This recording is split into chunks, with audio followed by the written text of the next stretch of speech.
गीता तर चालू केलेली आहे. कोणत्याही गोष्टीची ह्या जगामध्ये प्रोडक्शन काढलं तर त्याची ॲडव्हर्टाईज जेवढी स्ट्रॉंग असेल तेवढे लोक ते प्रोडक्शन घेतात. आता बघा, ब्युटी पार्लरनं लोक खूप गोरे होतात. आतापर्यंत कोणी झालेलं काही माहीत नाही, पण तरी लोक ती ॲडव्हर्टाईज किती पॉवरफुल असते की त्यामुळे लोक जेंट्स असो का लेडीज असो ती ब्युटी पार्लर घेतात. एक घटना अशी झाली 5-6 वर्षापूर्वी. केरळाच्या एका व्यक्तीनं ही ॲडव्हर्टाईज ऐकून त्याच्या म्हशीवर त्याने ट्राय केलं आहे ब्युटी पार्लरचं, आपलं फेअर अँड लवलीचं. ती फेअर अँड लवलीनंतर सगळे गोरे होतात असं त्याचा होता. आणि त्याने त्या कंपनीचं बरंच प्रोडक्शन विकत घेतलं आणि अंगाला लावलं. एक तर साऊथ इंडियन माणूस कसा असतो, काळा असतो, पण त्याने लावलं ते काही फरक पडलं. मग म्हशीवर ट्राय केलं त्यानं, म्हशीवर पण ती काही गोरी नाही झाली. आणि मग कंपनी त्यांना काय ठोकलं, हे केस ठोकली की तुम्ही ॲडव्हर्टाईज एवढं दाखवतात आणि ते ॲडव्हर्टाईज पाहिजे. कंपनी म्हटले आम्ही दाखवायचं काम करतो, घ्यायचं नाही घ्यायचं तुमचं काम आहे. ठीक आहे. तसंच एक विचार करा, एक जाहिरात तुमच्या बुद्धीवर, आणि किती सेकंदाची जाहिरात असते क्रिकेटच्या मॅचमध्ये किंवा एखाद्या मालिका, काही सेकंदाची जाहिरात तुमच्या मनावर एवढं फिट करतात आणि ती करोड रुपये लाख रुपये खर्च करतात आणि ती सायकोलॉजी बनते. आणि तसं तो व्यक्ती आपल्या या आचरणात व्यवहारात तो वागण्याचा प्रयत्न करतो. जसं कोल्ड्रिंक्स पिले की तो हवेत उडतो. आधी कधी असं झालं का? पण तरी लोक पितात ना. तर तो सांगायचा मुद्दा असा आहे की ह्या जगामध्ये ॲडव्हर्टाईज केल्याशी कोणतीही गोष्ट विकली जात नाही. तसंच आपण आध्यात्मिक जीवनामध्ये आपल्याला बरेच आपण जे काही अध्यात्म करतो त्याच्यामध्ये प्रलोभनाशी आपण अध्यात्म करत नाही, देवदेव करत नाही. त्याच्यामध्ये कसं आवळा त्याचा भोपळा मागायचा किंवा हे पाहिजे ते पाहिजे, त्याच्यावर धंद्यावरच आपलं बिझनेसवर अध्यात्म असते. पण भगवंत म्हणतात की तुम्हाला मी भौतिक जगातलं काही देणार नाही, मी आध्यात्मिक गोष्ट देणार आहे. आणि आदि शंकराचार्यानं आणि बऱ्याच आचार्यानं गीता महात्म्यावर खूप मोठे ग्रंथ लिहिलेले. गीता उपनिषद नावाचा ग्रंथ लिहिलेला आहे आणि त्या गीता उपनिषदमध्ये गीतेचं महात्मा एवढं सुंदर सांगितलेलं आहे. त्याच्यातले काही निवडक श्लोक शिलप्रपादाने आपल्या गीतेच्या इंट्रोडक्शनमध्ये हे दिलेले. म्हणून ते इंट्रोडक्शन आपण आज पाहूया. आणि प्रवचन 2 पार्टमध्ये असेल. एक प्रवचन गीतेचं महात्मा आणि अपकमिंग होळी जो सण आहे तो कसा सेलिब्रेट केला पाहिजे किंवा त्याच्या मागचं काय तत्व आहेत आणि काय केलं पाहिजे काय नाही केलं पाहिजे त्याचं विस्तृत वर्णन आपण ह्या 2 पार्टमध्ये पाहू. तर पान नंबर 24च्या याच्यावर काढा सगळ्यांनी गीता. कोणाकडे गीता नसेल तर इथून गीता घेऊन जा. देगत आहेत मागे आजीबाई कोणाला मावशी का बघ विचार थोडा. हां, पान नंबर 24 काढलं का? शेवटचा श्लोक आहे. हां, सगळ्यांनी मागे म्हणण्याचा प्रयत्न करा. अभ्यास योग युक्तेन चेतसा नानुगामिना परम पुरुषम दिव्यम यांती पार्थ अनुचिंतयन. तर ह्या श्लोकामध्ये भगवंत काय म्हणतात हे महत्वाचं आहे. कारण त्यांनी ही गीता सांगितली ना, तर त्यांच्या मुखातून त्यांच्या प्रोडक्शन बद्दल किंवा त्या वस्तूबद्दल विश्लेषण करतात. काय म्हणतात? हे अर्जुना, पुरुषोत्तम भगवान श्री म्हणाले ध्यान करता माझे हे अर्जुन, जो पूर्ण पुरुषोत्तम भगवान श्री भगवान म्हणून माझे ध्यान करतो, ज्याने माझे धूढ निश्चयाने विचलित नव्हतं, माझे चिंतन करण्यास संलग्न आहे, तो निश्चितपणे माझी प्राप्ती करतो. भगवद्गीतेच्या 8व्या अध्याय श्लोक नंबर 8 मध्ये या श्लोकामध्ये सांगितलेलं आहे. तर ह्या श्लोकामध्ये दिल्यानंतर आता गीता वाचल्याचा फायदा काय होतो, तर इथे ह्या संवादाचं डिस्कशन केल्यानंतर पान नंबर 25 वर जाऊया. पान नंबर 25 पाहिलं तुम्ही? हां. गीत ध्यानशीलस्य प्राणायाम परस्य च नैव सन्ति हि पापानि पूर्वजन्म कृतानि च. तर ह्या श्लोकामध्ये शंकराचार्य भगवंत म्हणतात गीता ध्यानशीलस्य म्हणजे गीताचं ध्यान केलं. शीलस्य काय होत आहे? प्राणायाम परानस्य म्हणजे तुम्ही पारायण करतात आणि परम करतात तर काय होत आहे? नैवी संती पापाने पूर्वजन्माने कृतच. तुम्ही गीताचं नुसतं ध्यान केलं, वाचन केलं किंवा मनन जरी केलं, तुम्ही नुसतं घरामध्ये ठेवलं आणि तिची पूजा जरी केली तर काय होत आहे? नैवी संती पापाने पूर्वजन्माने कृत. तुमच्या मागच्या जन्माचे सगळे पाप एका मिनिटात जळून भस्मसात होतात. हे ग्रंथ काही साधारण नाहीये.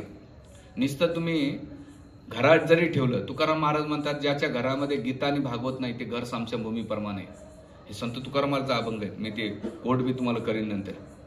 म्हणजे ते म्हणतात की, आणि बऱ्याच लोकांना गैरसमज असा असतो की घरात गीता ठेवली की भांडण होतात. नाही, भगवंत इथे मागच्या 18 अध्यायाच्या श्लोक नंबर 78 मध्ये म्हणतात, ज्या ठिकाणी भगवान कृष्णाचा संवाद चालतो अर्जुन आणि कृष्ण, तिथे विजय, सामर्थ्य, नीती, ऐश्वर्य आणि सामर्थ्य आहे असं माझं निश्चित मत आहे.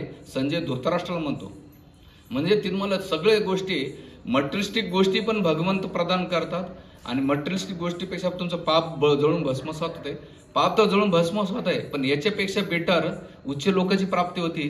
हे भगवंत म्हणजे एका श्लोकातून तुमचं भौतिक जन्म, आपलं भौतिक जीवनातल्या गोष्टी फिलफुल होतात. सेकंड तुमचं पाप होतं. थर्ड तुम्हाला अध्यात्म जगत वैकुंठ धामाची प्राप्ती होती. म्हणून हे प्रत्येकाने काय केलं पाहिजे, जर मनुष्याने भगवद्गीतेचे प्रामाणिकपणे पूर्ण गांभीर्याने अध्ययन केलं तर भगवंताच्या कृपेने, इथं ध्यानपूर्वक महत्वाची लाईन बरं, एवढं म्हणून नाही चालणार. जर मनुष्याने भगवद्गीतेचे प्रामाणिकपणे व पूर्ण गांभीर्याने अध्ययन केलं तर भगवंत कृपेने त्याच्या पूर्वजन्मातील दुष्कर्माचा त्याच्यावर किंचितही परिणाम होणार नाही असं भगवंत क्लिअर करतात या श्लोकामधून. म्हणून इथेच नाही तर मग आता याच्यासाठी आपण भगवंताने हा श्लोक म्हटलाय, मग त्यासाठी काहीतरी टर्म्स आणि कंडिशन आहे. ते पाप कसं नष्ट होईल असं तर होणार नाही ना. तर तुम्ही ते श्लोकावर फोकस करा. काय करा, सर्व धर्मान परित्यज्य मामेकं शरणं व्रज अहं तं सर्व पापेभ्यो मोक्षामि मा शुच. या श्लोकामध्ये भगवंत टर्म्स आणि कंडिशन टाकतात, गॅरंटी देतात, इन्शुरन्स देतात. जसं असतात ना LIC वाले, जीवन के म्हणजे जीवन के साथ और जीवन के बाद. खरंच जीवनाच्या नंतर असतं का हो? आपण गेल्यानंतर ते LIC दुसरेवालेच मजा करून घेतात. करून घेतात का नाही? पण भगवंत इथे आपल्याला काय गोष्ट देतात, गॅरंटी देतात. काय म्हणतात, सर्व धर्मान परित्यज्य. का बरं सर्व धर्मान? आता धर्माचा त्याग करणं म्हणजे काय सांगतात भगवंत. आता गीतेच्या 4थ्या अध्यायामध्ये म्हणतात, मी यदा यदा ही धर्मस्य ग्लानिर्भवति भारता, मी धर्माची स्थापना करा येतो. ठीक आहे. आणि 18व्या अध्यायामध्ये म्हणतात सगळ्या धर्माचा त्याग करून मला शरण. हे कसं समजायचं बो?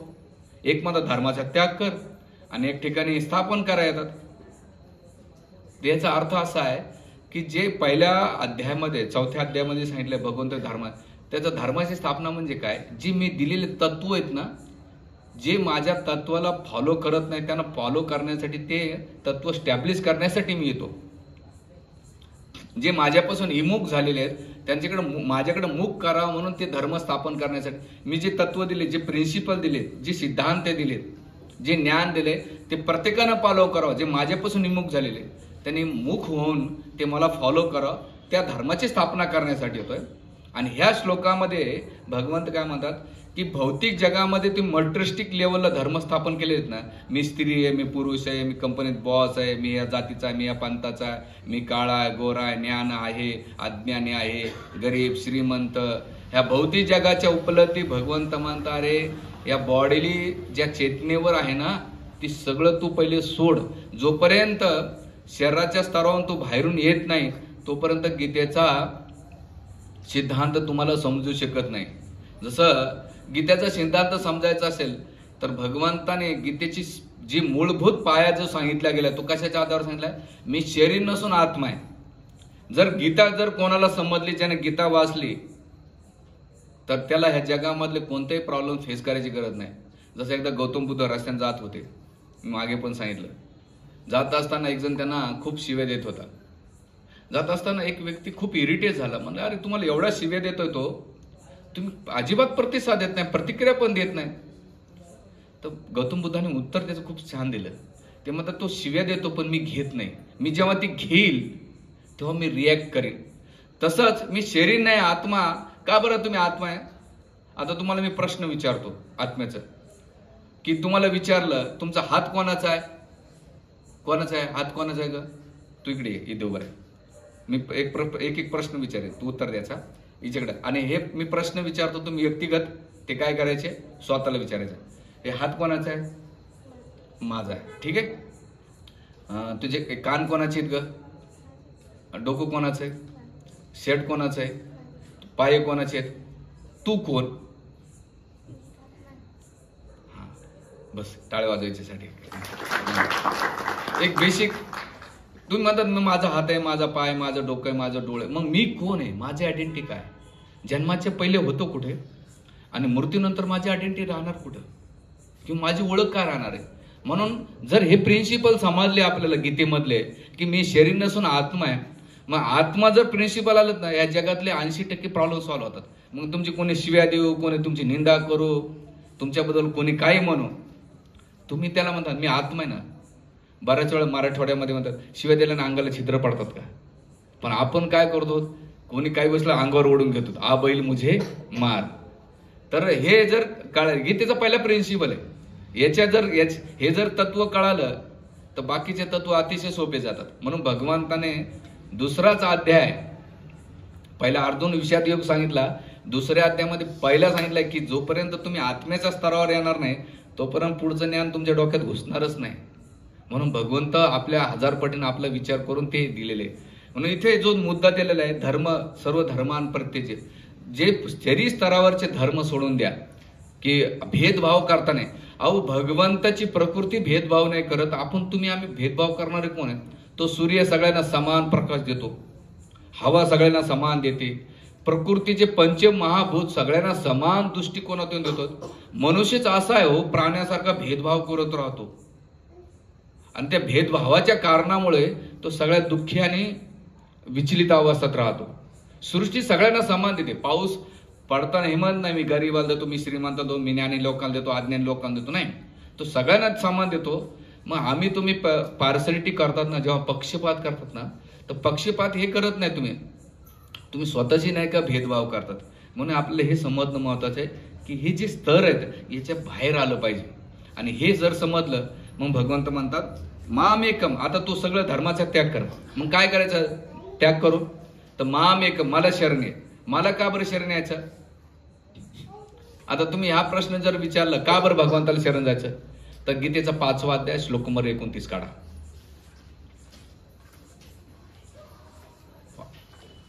5.29 अध्याय 5वा श्लोक नंबर 29.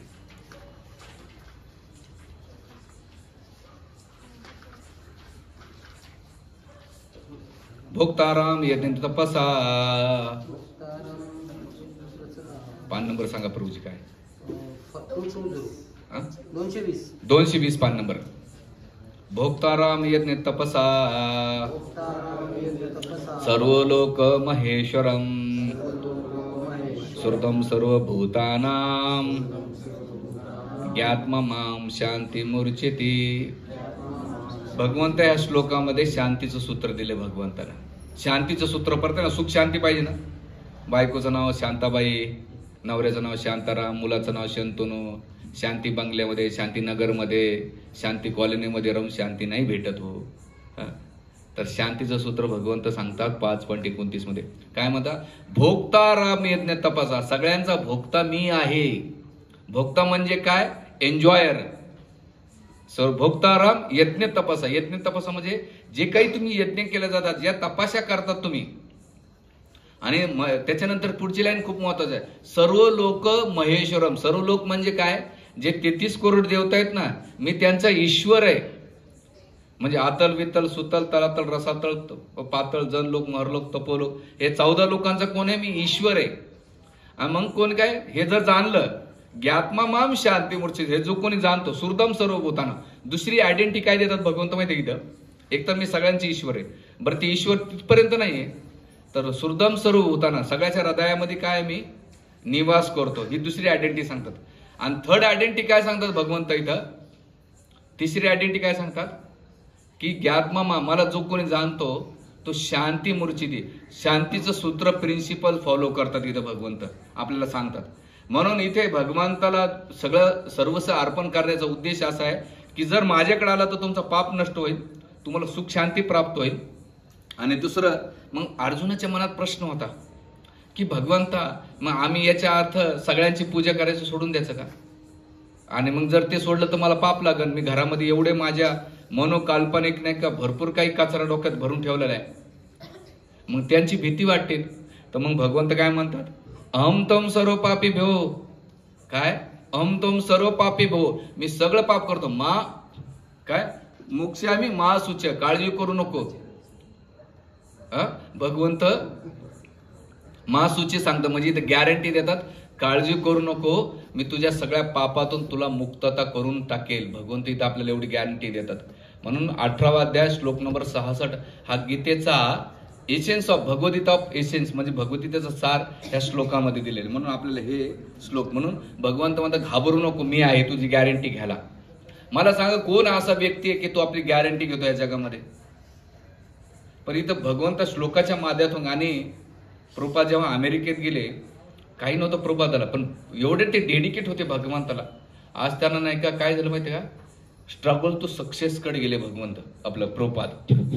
म्हणून सांगायचा मुद्दा असा आहे की आपलं डेडिकेशन आणि समर्पण वाढलं. अध्यात्मामध्ये डेडिकेशन आणि समर्पण आणि सेवा असल्याशिवाय सक्सेस होत नाही. भौतिक जगामध्ये तुम्ही जेव्हा डेडिकेटली सगळ्या गोष्टी करतात तेव्हा तुम्हाला रिझल्ट येतो. धरसोड जर केलं तर त्याच्यामध्ये तुम्हाला रिझल्ट नाही भेटत. तसंच अध्यात्मामध्ये जेव्हा तुम्ही डीपली जातात, आज डीपली का जायचं, बऱ्याच वेळा लोक अध्यात्म वरचीवर करतात. जसं समुद्राच्या तुम्ही गेलात ना, तर समुद्राच्या वरती लाटा असतात. त्या लाट्याच्या वरती मासा आला ना, त्या लाट्याचा इफेक्ट होतो त्या माश्यावर, होत राहतो. पण त्या लाटाला तो बदलू शकतो का? नाही. पण त्या माश्याला लाटापासून वाचायचं असेल तर पर्याय काय, तो मासा जर जेव्हा डीप मध्ये जाईल ना, तर वरच्या लाटा त्याला किती येऊ त्याला इफेक्ट करत नाही. तसंच अध्यात्माच्या तुम्ही जेव्हा डीप मध्ये जातात ना, तर तुमच्या येणाऱ्या जीवनातल्या ज्या डिफिकल्टी, ज्या चॅलेंजेस येतात, family problems, physically, emotionally, financially, जीवनातले सिच्युएशन काही जरी बदललं ना, तुम्ही अध्यात्माच्या डीप मध्ये गेल्यानंतर तुम्हाला काही फरक पडत नाही. एवढं तुमचं खोल असलं पाहिजे. आपलं अध्यात्म म्हणजे काय, गळ्यात माळा घालायची, 2-4 मंत्र स्तोत्र म्हणायचे, भांडारा खायचा, तुम्हाला खाऊ घालायचा, काही नाही. आणि घरात आले की आपल्या किरकिरी कटकटी चालू करायच्या. गेलं अध्यात्म तेल लावत, याला नाही म्हणत. जसं तुम्हाला एक दुसरं उदाहरण देतो. झाड दिसताना खूप मजबूत दिसते आणि ते हाईट बी तसं असतं. पण वादळाच्या, पाऊस आणि वादळ जर ते जेवढ्या स्पीडमध्ये आलं ना, तर त्याचे मूळ जर वरचीवर असेल ना, लगेच मोडून पडेल. ते त्या पडणारच आहे. तो भौतिक जगाचा, सृष्टीचा जे नॅचरल क्लायमेट आहे, निसर्गाचं आपत्ती, त्याला नाही होत. पण त्या झाडाचे रूट जेव्हा खाली जातात ना, जेव्हा खाली गेले ना, खोलवर डीप मध्ये गेले ना, तर वरचे वादळ येऊ, वारा येऊ, पाऊस येऊ द्या, त्याला काही फरक पडत नाही. त्याच प्रकारे आपण दिसताना खूप स्ट्रॉंग दिसतो. भौतिक जगाच्या आपल्या प्रगत्या पण चांगल्या आहेत, पण जीवनातली एखादी गोष्ट आली ना, आपल्या अध्यात्म वरचीवर असेल ना, त्या झाडासारखे लगेच मोडून पडतो आपण. पण अध्यात्माच्या जेव्हा आपले मूळ खोलवर जातात, आपल्या सिद्धांच्या आणि आपल्या तत्वाच्या जातात, तर जीवनातली कोणतीही सिच्युएशन तुम्ही वारा आणि वादळाला आणि पावसाला नाही थांबू शकत. आहे का ताकद तुमच्याकडे? नाही. पण तुमचे रूट, तुमचे डीपनेस, हे तुम्हाला जेवढं तुम्ही खाली जाता तेवढं तुम्ही स्ट्रॉंग होणार आहेत. म्हणून इथे भक्ती करतात किंवा अध्यात्म करणं म्हणजे काय, स्वतःला स्ट्रॉंग करणं. मध्यंतरी मी एक बुक्स वाचत होतो आमच्या वरिष्ठ भक्तांचं. मला असे मी रेग्युलरली बुक वाचतो.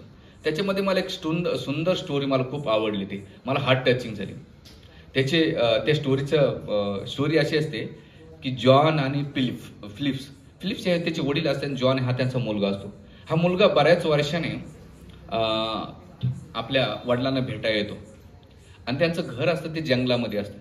त्याचे वडील जंगलाच्या विशेष तज्ञामध्ये त्यांनी अभ्यास केला असतो, वन अधिकारी असतात.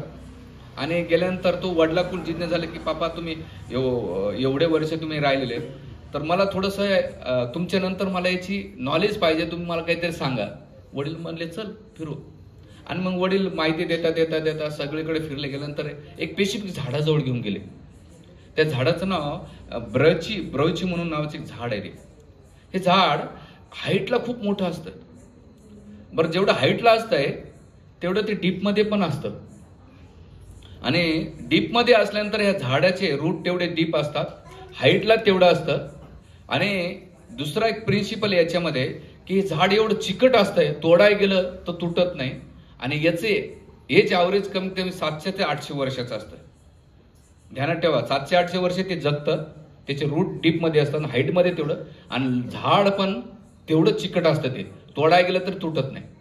पण या झाडामध्ये एक विकनेस असा आहे की त्याच्यामध्ये थोडंसं त्या सालीमध्ये किंवा वरच्या लेअरमध्ये थोडेसे जर फट राहिले ना, सांधी राहिले ना, त्याच्यामध्ये जे काही किडे, पेशिफिक किडे जातात आणि ते किडे जाऊन हळूहळू आतमध्ये एवढं स्ट्रॉंग झाड जेवढं डीपमध्ये, आणि 700-800 वर्षे, आणि बाहेरच्या कोणत्याही सिच्युएशनला ते विचलित होत नाही. पण हे किडे विदिन 2 ते 2.5 महिन्यामध्ये अशा मोठ्या झाडाला काय करतात, कोलॅप्स करून टाकतात. किती? विदिन ते 2 ते 2.5 महिन्यामध्ये. हे झाड तोडायला गेलं तर टाइम पण लागतो, हाईटमध्ये एज पण आहे. पण किडे गेल्यानंतर हे बारीक बारीक किडे सुद्धा ते काय करतात, ह्या किडे 2 गोष्टी करतात. एक म्हणजे त्याचं खाद्य आणि त्याचं पाण्याचा जो पुरवठा आहे त्याच्या नाड्यात नाही का ते पहिलं कट करतात, आणि हळूहळू कुरतडून काय करतात, त्याला कोलॅप्स करून टाकतात. तर तेच त्या स्टोरीचा मोरल असा आहे की आपण दिसताना खूप स्ट्रॉंग दिसतो, तब्येतशीर असतो, फायनान्शियल खूप स्ट्रॉंग असतो, आपले भौतिक जगाचे रूट पण डीप असतात, तेवढं भौतिक जगावर प्रभाव पण असतो. पण आपल्या मनामध्ये निगेटिव्ह जेव्हा किडे शिरतात ना, नको त्या गोष्टीचे, किंवा आपण आपल्या मनामध्ये दुसऱ्याबद्दल वाईट किंवा आपलं कोणाबद्दल काही असतं, ते निगेटिव्ह किडे जेव्हा आपल्या डोक्यामध्ये शिरतात तर मोठ्या मोठ्या झाडाला ते किडे कोलॅप्स करतात. तसेच विचाराचे किडे आपल्या जेव्हा डोक्यात शिरतात ना, तर आपल्यासारख्या माणसाला एका मिनिटात कोलॅप्स करतात, वेळ लागत नाही. मी कितीतरी लोक पाहिले की डिप्रेशन ट्रेस जाणं म्हणजे काय, की त्या किड्यांना आतमध्ये प्रवेश दिलेला आहे. तर किडे शिरणार आहेत आतमध्ये आपल्या, पण त्या किड्याला जागा द्यायचं नाही द्यायचं. मग त्या किड्यांना काढायचं असेल, स्प्रे मारायचं असेल तर काय करावं लागेल, तर आपल्याला गीतारूपी हे जे विचारांचं स्ट्रॉंग औषध आहे, मेडिसिन्स आहे, ते आपल्या मनाला आणि आपल्या बुद्धीला काय करतंय, मजबूत करण्याचं काम करतं. म्हणून ते भगवंत काय सांगतात, ह्या नॉलेजला अतिशय खोल समजून घ्या, वरचीवर घेऊ नका. आणि असं नका समजू की आम्ही आता देवदेव करतो आणि देवा तुला एवढं नारळ फोडतो, उपास पण करतो आणि माझ्या जीवनातच असं का. भाऊ, देवाचं काय नाही, तुझे कर्म तुला नका त्रास देतात, याला त्याला दोष देण्याचा अर्थ नाही. म्हणून ह्या गीतेचा महत्व, आपला ह्या तत्वज्ञानाचं जे स्ट्रॉंग मेडिसिन्स आहे ते आपल्याला इथे देतात. आता पुढे घेऊन या. मग आता ह्या स्नान करायचं असेल किंवा याला साफ करायचं असेल तर मलिना मोचना पुंसा जलस्नान दिने दिने सुकृत गीतामृत स्नानम संसार मलनाशनम. या श्लोकामध्ये म्हणतात मलिना मोचना पुंसा जलस्नान दिने. ज्या प्रकारे आपण आंघोळ केल्या दिवसभर आपलं शरीर मलिन झालं तर काय करतो, मलिना मोचना पुंसा. पुंसा या शब्दाचा अर्थ मनुष्य. जलस्नान दिने दिने, रोज रोज काय करतो आपण, आंघोळ करतो. बरोबर. या शरीराचा मळ काढण्यासाठी रेग्युलरली आपल्याला आंघोळ करावं लागते. त्याच प्रकारे जर आपल्या संसारात मल नाशन, आपल्या डोक्यामध्ये जो मल आहे, मल ह्या शब्दाचा अर्थ काय, निगेटिव्ह थॉट्स, हे काय करतात, आपल्याला नाही का ह्या संसारामध्ये अटकवायचं काम करतात. म्हणून भगवंत काय म्हणतात, सुकृत गीतामृत स्नान. अरे राजा, त्या डोक्यातला मळ काढण्यासाठी किंवा त्याच्यातून ह्या संसाराचा मळ काढण्यासाठी, मळ म्हणजे बघा ना, कानातला मळ जर भरला तर ऐकू येतं का आपल्याला, कानात मळ झाला ऐकू येत नाही ना, नाक चॉकअप झालं तर आपण काढतो डोळ्यात. म्हणजे जगातल्या ह्या सगळ्या अनवॉन्टेड गोष्टी आपण जेव्हा काढतो तो आपलं शरीर फ्री होत आहे. तसं डोक्यातला जो मळ आहे, दुसऱ्याबद्दल ईर्ष्या आहे, दोष आहे, कपट आहे, दंभ आहे, किंवा आपल्याला जे काही भोग करण्याची जी वृत्ती आहे, ह्या सगळ्या मलाला काय संसारामध्ये अटकण्याचं काम ते केले जाते. म्हणून भगवंत म्हणतात, अरे शरीराची आंघोळ करणं तर सोपं असतंय, पण मनाची जी आंघोळ स्नान घालण्यासाठी काय, सुकृत गीतामृत स्नानम. रोज रोज तो काय कर, गीतेमध्ये स्नान कर.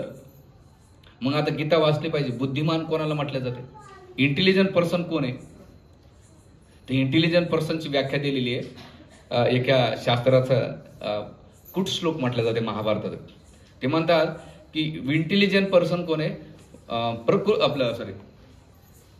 प्रातःधूत प्रसंगेन, मध्या स्त्री प्रसंगेन, रात्रोचोर प्रसंगेन, कालम गच्छिंत धीमता.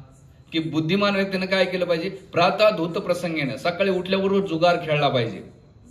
मध्या स्त्री प्रसंगेन, दुपारा स्त्रीचा संग केला पाहिजे. रात्र चोर प्रसंग, रात्री चोऱ्या केल्या पाहिजे. कालम गच्छन्ति धीमता, बुद्धिमान व्यक्तीने असा वेळ घातला पाहिजे. याचा अर्थ असा आहे का? तुम्ही म्हणता ना, अरे महाराज काय सांगतात बाबा. काही जण ह्या श्लोकाचा अर्थ असा घेतात, पण याचा डीपनेस अर्थ काय की कालम गच्छन्ति, काल वेळ जातोय, गच्छन्ति म्हणजे जातोय, धीमता म्हणजे बुद्धिमान व्यक्तीना काय प्रातःधूत प्रसंग, सकाळी उठल्यानंतर महाभारताचा जो जुगार खेळला गेलाय महाभारतामध्ये, त्या जुगारामध्ये विशेष करून महाभारत वाचलं पाहिजे. महाभारतामध्ये भगवद्गीता सकाळी सकाळी वाचली पाहिजे. म्हणून मध्यस्त्री प्रसंगी ना, दुपारा स्त्रीचा प्रसंग कोण आहे? रामाने. रामन कोण? सीता, मंडोदरी, तारा, त्याच्यानंतर जे सावित्री, असे कितीतरी प्रसंग आहेत की ते स्त्रीनं प्रसंगाचं पात्र भरलं. मंद, कौशल्या, सुमित्रा किंवा कैकई, मंत्रा, ह्या सगळ्या स्त्रियांचा जो पार्ट आहे ऑलमोस्ट सगळं रामायण आहे. ते रामाचे केंद्रबिंदू नाही तर स्त्रियांच्या केंद्रबिंदू असल्यामुळे दुपारचं रामायण चरित्र वाचलं पाहिजे. आणि सगळ्यामध्ये रात्री काय? रात्र चोर प्रसंग आहे ना, रात्री चोऱ्याचा गप्पा ऐकल्या पाहिजे. आणि सर्वश्रेष्ठ चोर कोण आहे तर भगवान कृष्ण, त्याने माखन लीला केलाय, तर भागवत ग्रंथ वाचला पाहिजे. म्हणून प्रभूजी आता उद्यापासून तुमच्या सोबतच यावं लागेल ड्युट्या सोडून. नाही, सिद्धांत समजून घेणं महत्वाचं. आणि तुम्ही येणार बी नाही, त्याने तुम्हाला घर बी सुटणार नाही, मला माहिती नाही. कलियुगामध्ये भगवंत खूप दयाळू आणि कृपाळू होता. म्हणून इथे हे केलं पाहिजे, रोज स्नान केलं पाहिजे. आणि स्नान कसं करता?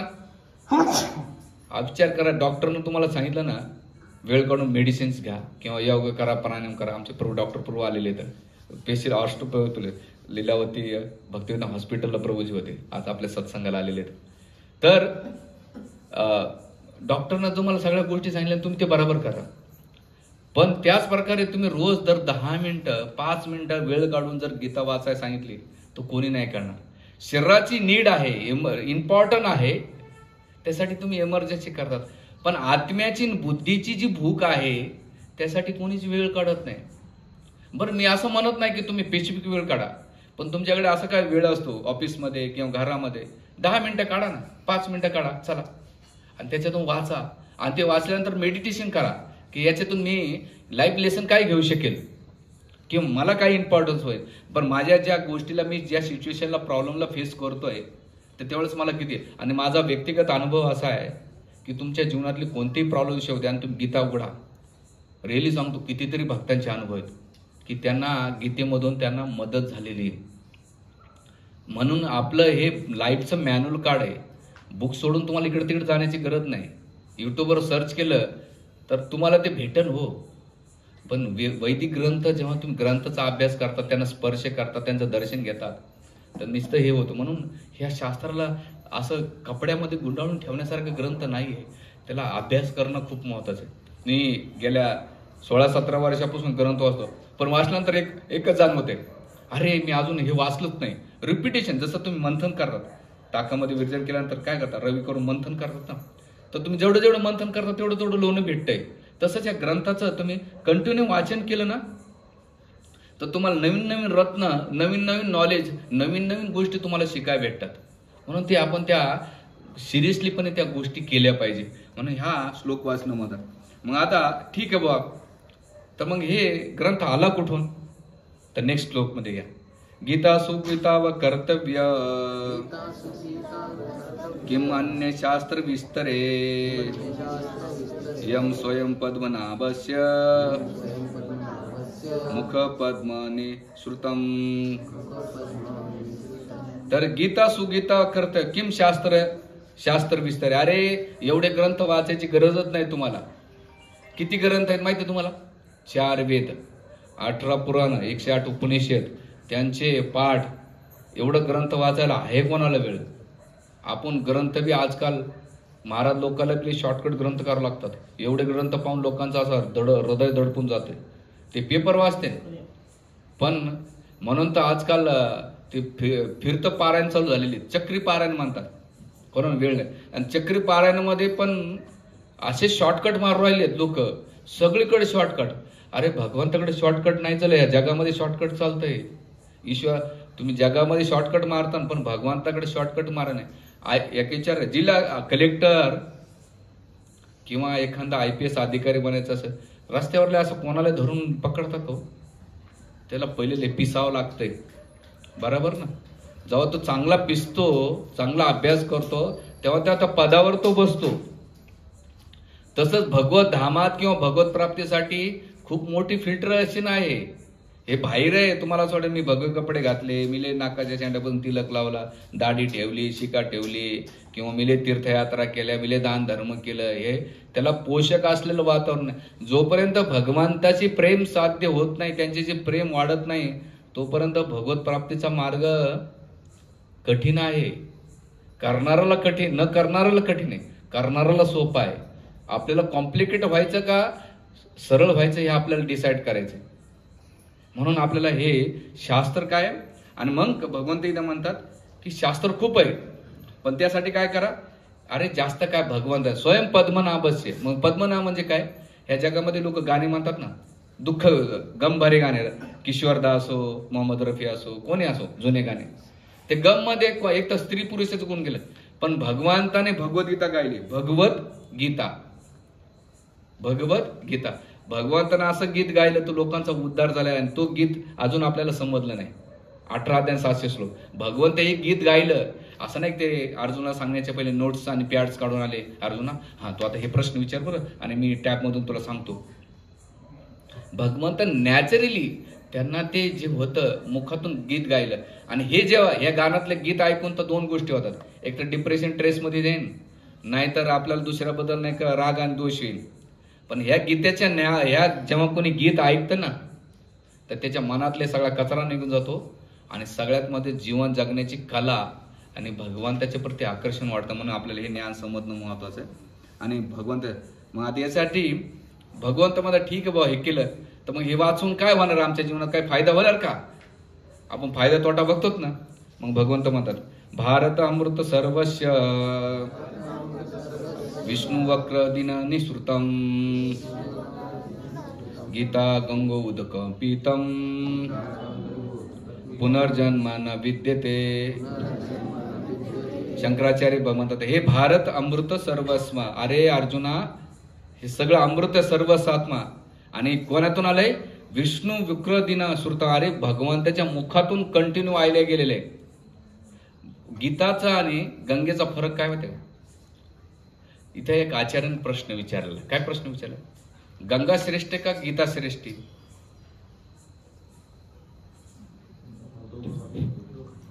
नाही, पण दोघांमध्ये कोण दोघांमध्ये श्रेष्ठ कोण आहे? आचार्य सांगतात गंगा ही भगवंताच्या चरणकमलातून निघते ना, भगवंतापासून लांब पडली ती, कुठं जाते, समुद्राकडे जाते. पण जो गीता वाचतो ना, तो भगवंताच्या मुखाजवळ भगवंतापासून जवळ येतो. आता याच्यात आपण भेद नाही करू शकत. आचार्यांना त्याचं इम्पॉर्टन्स देण्यासाठी आपल्याला तो प्रश्न टाकलेला आहे. गंगा भगवंताच्या चरणकमलापासून, गंगा भगवंतापासून पळते, पण गीता वाचल्यानंतर तुम्ही भगवंतापासून भगवंताजवळ जातात. म्हणून इथे भगवंत काय सांगतात, अरे पुनर्जन्म न विद्यते. अरे तुम्हाला पुन्हा चक्रात फासायची गरज नाही. त्यामुळे तुम्ही काय करा की गंगा, अरे ह्या जगातलं पाणी प्या, गंगा उदकम प्या. गंगाचं पाणी पिलं तर मुक्ती भेटते, आणि गीताचं वाचन केलं तर वैकुंठ धामाची प्राप्ती होते. हे आपल्याला समज. आणि मुक्तीमध्ये किती प्रकार आहेत, 5 प्रकारच्या मुक्ती आहेत. सायुज्या, सारुप्या, सामीप्य, सालोक्य, साष्टी. त्या मुक्तीमध्ये अडकून पडते. मला एक लेडीज आली होती, म्हणले महाराज मला मुक्ती पाहिजे. मला वाटलं काय साक्षात्कार झालाय मातेजीला बा. म्हणलं माताजी कोणती मुक्ती? त्याला गीता भगवद्गीता. नाही हो, माझ्या घरातल्या सासूला त्रास दिला, मला त्याच्यापासून मुक्ती पाहिजे. म्हणलं कोणाच्या मुक्त्या काय काय असतात देव जाणे. तर ती मुक्ती नव्हे. मुक्ती म्हणजे भगवंताची सानिध्य प्राप्त करणे किंवा त्यांची सेवा करणं, याला मुक्तीचा प्रकार. त्याचा वेगळा विषय नंतर आपण कधीतरी घेऊ, आपल्याला समजतं. मग आता तुम्ही म्हणता ठीक आहे बाबा, पुनर्जन्म न विद्यते. तर हे तुम्ही गीता वाचल्यानंतर पुनर्जन्म तुम्हाला भेटत नाही. पुनरपी जननम पुनरपी मरणम जननी जठरेस आहे. ह्या मूर्ती संसारामध्ये या जगातलं सगळ्यात मोठं दुःख कोणतं आहे? तुम्हाला वाटतं ना आमचे फॅमिली प्रॉब्लेम्स, फायनान्शियल. नाही हो, सगळ्यात मोठे डिफिकल्ट प्रॉब्लेम्स काय आहे जगातला माहिती का? जन्म, मृत्यू, जरा आणि व्याधी. जन्म झालाय, जन्म झाल्यानंतर आपण म्हणतो हॅपी बर्थडे टू यू. ते म्हणणं सोपं आहे, पण त्या बाळाला किती यातना होतात तुम्हाला काय माहिती. 9 महिने 9 दिवस त्या गर्भामध्ये काय पेन होतो. जन्म भयंकर वेदना होतात, आपल्याला कळत नाही, आपण विसरून गेलो. त्याच्यावर वेगळं प्रवचन होतं. त्याच्यानंतर जन्म झाला की व्याधी चालू होती शरीराला. असं देवाला घंटीवर, देवा आज मला रोग राहील, आपण एक देवा रोगातून मुक्त. इच्छा नसताना सुद्धा रोग लागतो आपल्या शरीराला. म्हणून एक आचार्य सांगतात, हे शरीर आहे ना रोगाची जननी आहे. हे शरीर रोगाची जननी आहे. सुख देण्याच्या ऐवजी हे शरीर दुःख जास्त देते. जेवढा गुलाबजाम खाला मजा येते त्याच्या 1000 पटीनं हे दात आपल्याला वेदना जास्त देतात. रूट कॉर्नल केला का? मी केला आहे, मला माहिती. जीभ कधी गेली का? जीभ एकाले दादा विचार करणं किती आनंद येते हो आपल्याला. पण ती दरवाजामध्ये जाऊ त्या त्या दिवसभर लक्ष नाही ठस, अरे किती वेदना होतात. विचार कर, हे शरीर सुख देणे. एक हात दुसऱ्या हाताला आनंद देऊ शकत नाही राव. एक इंद्रिय नाही का माणसाचा सगळं फोकस त्या वेदनेच्या ठिकाणी असतंय. म्हणून सुख ऐवजी दुःख जास्त आहे. आणि तरी आपण काय करतो, भुसा कुठल्यासारखं ते ट्राय मारतच राहतो. आपलं वाटतं नाही इथून तरी भेटन, इथून तरी भेटन, तिथून तरी भेटन, ट्राय मारतो. अख्खं जीवन ट्राय करण्यात जात आहे. पण कधीतरी अध्यात्मामधला आनंद घेऊन बघा, तुम्हाला जगातला दुसरा आनंद दुय्यम वाटेल. पण आपल्याला काय झालंय, कावीळ झालाय. कावीळ माहिती आहे, कावीळ झालेल्या व्यक्तीला खडी साखर दिली ना, उसाचा रस दिला ना, कडू लागतो. तो कडू असतो का? नाही, तो गोडच असतो. पण त्याच्या जिभेच्या कावीळमुळं, त्या जॉन्डिसमुळं तो उसाचा रस किंवा खडी साखर त्याला कडू लागते. त्याच प्रकारे भौतिक जगाची एवढी कावीळ झालेली आपल्याला, अध्यात्म गोड लागत नाही. म्हणून भगवंत गीतेमध्ये 3 प्रकारचं सुख सांगतात. तमोगुणाचं सुख, रजोगुणाचं सुख आणि सत्वगुणाचं सुख. तमोगुणाचं सुख म्हणजे काय? रात्री पिऊन पाडणार भाऊ, झोपेमध्ये आळशी निद्रा, याला म्हणतात तमोगुणाचं सुख. रजोगुणाचं सुख म्हणजे काय? स्त्री पुरुषाचं आकर्षण. जसं कॉलेजचे मुली असतात ना, शिफ्ट तुम्हारे एक दूजे के लिए, तो पिक्चरचे गाणं पहिल्यांदा एवढं अट्रॅक्शन असतं त्यांचं, एवढं असतं, ते रजोगुणाचं सुख असतं. पण त्या सुखामध्ये जेव्हा ते लग्न करतात, लव्ह मॅरेज, काही काळानंतर त्यांच्यामधला इंटरेस्ट निघून जातो. चिंगम पहिल्यांदा बरं वाटतंय, पण नंतर तो फुगे फोडायला कामाला येतं. तसं या जगातलं सेक्शुअली आनंद, रजोगुण आनंद म्हणजे जस्ट टेम्पररी आनंद भेटतो. खाण्यामध्ये 10 गुलाबजाम खाल्लं पण 11 गुलाबजाम तोच नको वाटतो. म्हणजे रजोगुण आनंद कसं जस्ट टेम्पररी लगेच देतो, तो आनंद देतो. पण सत्वगुणाचा आनंद काय माहितीये का? आता तुम्हाला तो पहिले कडवट लागतो, पहिल्यांदा कडवट लागतो, पण शेवटी तो कसा लागतो? गोड लागतो. तो आहे अध्यात्म. आता तुम्हाला गीता वाचायला, प्रवचनाला यायला, जप करायला खूप कठीण वाटत. नको बाबा, आपलं काम नाही, कारण आनंद इंटरेस्ट भेटत नाही. हे जगामधले सगळे आनंद लगेच भेटतात ना. पण तुम्हाला रिअली सांगतो, गेल्या 17 वर्षापासून कितीतरी भक्त, ब्रह्मचारी आणि ग्रस्त भक्त आहेत, आमचे प्रभूजी पण हे सगळे, की तुम्हाला जागा सांगतो की याच्यातला जो आनंद तो एकदा अनुभवतो ना, तो दुसरीकडे कधीच अटकत नाही. म्हणून या जगातले ट्राय करून बसले, एकदा अध्यात्मामध्ये ट्राय करा. जमलं ते ठीक, नाही तर दे सोडून. पण तो ट्राय कसा करायचा? वरचीवर नाही करायचा, त्याला खोल जायचं. म्हणून त्या विषयाकडे आपण विषयांतर होतो. म्हणून सांगायचं, पुनर्जन्म न विद्यते. अरे या जन्ममृत्यूच्या, आणि मग सगळ्यात व्याधी, त्याच्यानंतर जरा म्हातारपण, कोणाची इच्छा आहे, आणि मग नंतर मृत्यूकडे जातो. तर ह्या सगळ्या गोष्टीपासून मुक्त होण्यासाठी आपल्याला गीताचं वाचन केलं पाहिजे. आणि मग शेवटी म्हणतात की हे आम्हाला नाही, काही जण म्हटलं नाही आम्हाला शास्त्रच वाचायचे, आम्हाला 4 वेद 18 उपनिषद वाचायचं. भगवंत म्हणतात, अरे कशाला वाचतो, मी सांगतो ते ऐक. सर्व उपनिषदो गावो दुग्धा गोपाल नंदना, पार्थवचा सुधीर भोक्ता, दुग्धम गीतामृतम महत. अरे या जन्ममृत्यूच्या चक्रावर एक औषध देतो, गीतामृत देतो. काय देतो ते? गीतामृत कसं भेटल? सगळ्या सर्व उपनिषदो गावो. सर्व उपनिषदाचं काय केलेलं आहे? गाव म्हणजे गायीची तुलना केलेली आहे सगळं उपनिषदाची. दोग्धा गोपाल नंदना, त्या उपनिषदाचं गायी रूपी दोग्ध करायचं काम कोण करतंय? भगवान कृष्ण करतात. आणि मग त्याचं वासरू कोण बनलंय? पार्थवचा सुधीर भोक्ता. पार्थ काय झालेले आहेत? त्याचं वासरू झालेले. आणि वासरू झाल्यानंतर काय? दुग्धम गीता अमृत. त्या उपनिषदाचा 4 वेद 18 पुराण उपनिषदाचा साररूपी दूध काय काढलेले? गीता अमृत महत काढलेले, अमृत काढलेले गीतेचं. मग एवढं वाचण्याची गरज नाही. तुम्ही नुसती गीता जरी वाचली तरी सगळे वेद उपनिषद वाचल्याचं फळ भेटतं, असं स्वतः इथे भगवंत आपल्याला सांगतात. आणि मग हे वाचल्यानंतर तुम्हाला दुसरं काही वाचण्याची गरज नाही. बघा या जगामध्ये लोक खूप वाचतात, पारायण करतात. वेद व्यासासारख्या व्यक्ती, त्यानं सगळं साहित्य लिहिलं तरी त्याच्या जीवनात असंतुष्टी होतात. नारदमुनी सांगतात, भागवताच्या पहिल्या स्कंदामध्ये ते प्रसंग आहे.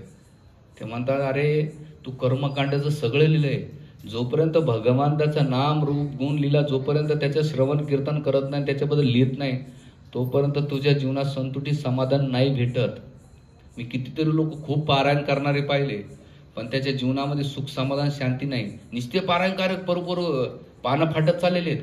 पण विचार करा, वेदव्यासन लिखाण करून त्यांना समाधान संतुष्टी नाही, तर आपण जे तथाकथित माणसानं लिहिलेले ग्रंथ वाचतो किंवा त्याचं पठण करतो, तर काय गॅरंटी सुख समाधान भेटू शकेल? म्हणून एवढं का नाही. आणि मी का सांगतोय, मी 8-9 संस्था फिरून आलो बरं, आणि इथं कॉन्फिडन्स नाही, अभ्यास केल्यानंतर बोलतोय. असं नाही की चला मला काहीतरी नव्हतं बाबा आणि तुम्हाला येऊन काहीतरी सांगतो, नाही, अभ्यासातूनही सांगतोय.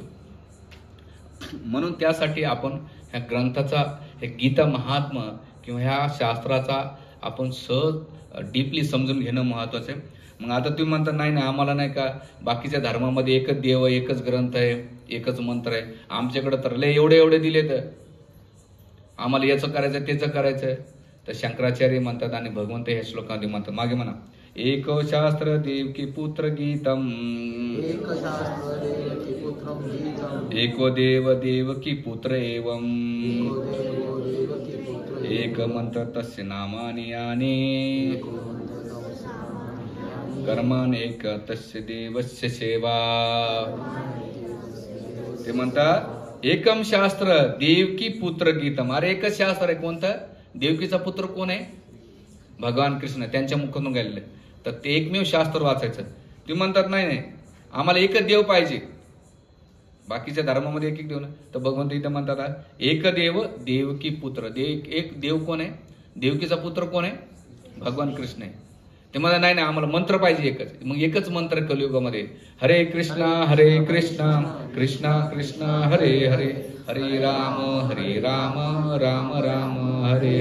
ते म्हणतात हरे कृष्णामध्ये म्हणून हरे कृष्ण सांगणार का? इति षोडशकनाम नाम कली कल्मश नाशनम, नातो परतो रूपाय सर्व वेदेषु दृश्यते. मी म्हणत नाही, कली संतरण उपनिषद नावाचा ग्रंथ आहे, त्याच्यामध्ये हा श्लोक दिलाय, हरे कृष्णा कृष्णा कृष्णा हरे हरे, हरे राम राम राम हरे हरे. इति षोडशक नाम नाम. इति षोडशक या शब्दाचा अर्थ 16 अक्षरी नाम. इति षोडशक नाम कली कल्मश नाशनम. कलियुगातले कल्मश, जे मनातले कल्मश आहे ते नाश. ना तो परतो रूपाय, याच्याशी दुसरा पर्याय नाही. काय प्रमाण आहे? सर्व वेदेशी दृश्यते. अरे सगळे वेद त्याला रेफरन्स करतायत. मग तुम्ही म्हणता की आम्ही गणपतीच्या आरतीनंतर हरे राम म्हणतो आणि तुमचे कृष्ण इस्कॉन मध्ये हरे कृष्ण म्हणतात. खडी साखर कशी खा? खडी साखर कशी खाल्ली, आंबा कसा खाल्ला तो गोड लागणार आहे, तसं भगवंताचं नाव कसं जरी घेतलं तरी तो त्याचा रिझल्ट देतो. आता ते का केलेलं आहे त्याचा रिझन वेगळं आहे, शास्त्राचं आहे. त्याच्यावर तुम्ही प्रश्न विचारला तर मी नंतर सांगेन तुम्हाला. म्हणून एकच मंत्र आपण जप करायचा.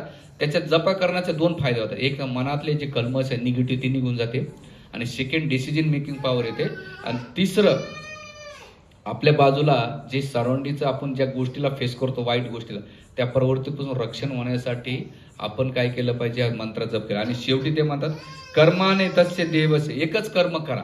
काय कर्म करा? की भगवंताला सगळं अर्पण करा, भगवंताचे. म्हणून गीतेचा 9वा अध्याय श्लोक नंबर 24 काढा.